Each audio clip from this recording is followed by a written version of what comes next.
G'day folks, today I'm going to talk to you about plugs. Yep, just the plugs at the end of the power cord. Something simple and something that a lot of scrappers leave behind.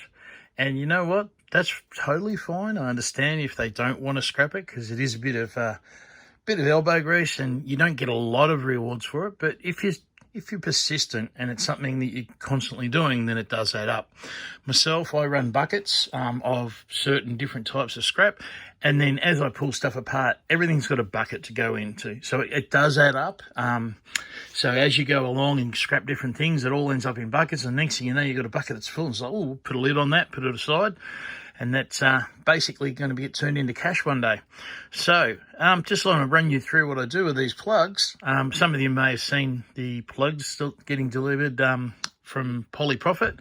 He's one of the people that trade me. I really like the fact that he does that, because some scrappers, they'll come along and they'll cut the cord off something and then they'll leave the plug.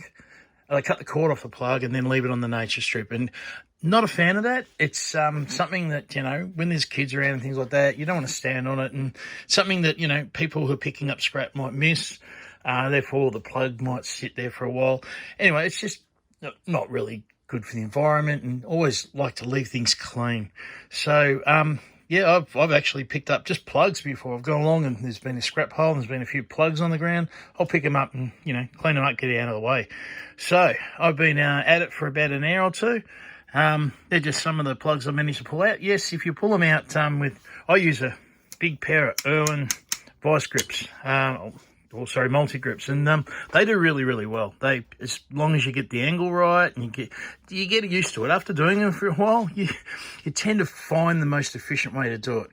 And yes, if you take it down slowly, you can even get the little bit of bare bright copper, and that comes out as well. All right, so once I've done that, I just trim off the actual copper that goes in that bucket.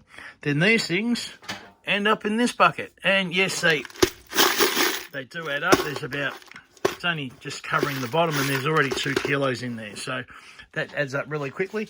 And there's no shortage of supply of these things. I'm getting them faster than I can process them. So they're adding up, and that's okay, because I'll just sit there and wait for some rainy day or a quiet Saturday night when I just feel like pulling stuff apart. It's quite therapeutic too. Dismantling is a very, very therapeutic thing. I don't know what it is, but it tends to really get rid of my negative energy. It makes me feel better, and it keeps me very, very calm. And, you know, at the end of it, like, I might listen to a podcast, or I might have a TV series playing in the background. But at the end of the day, it's very, very calming. It's quite relaxing. And yeah, that bare bright does look beautiful just sitting there like that. I'm a little bit OCD, I have them all lined up, but yeah, just the normal plugs. And yes, I do get that little bit of plastic off there as well. So the actual brass plugs are almost always brass, with a nickel coating. But yeah, some of the older ones are actually just straight brass.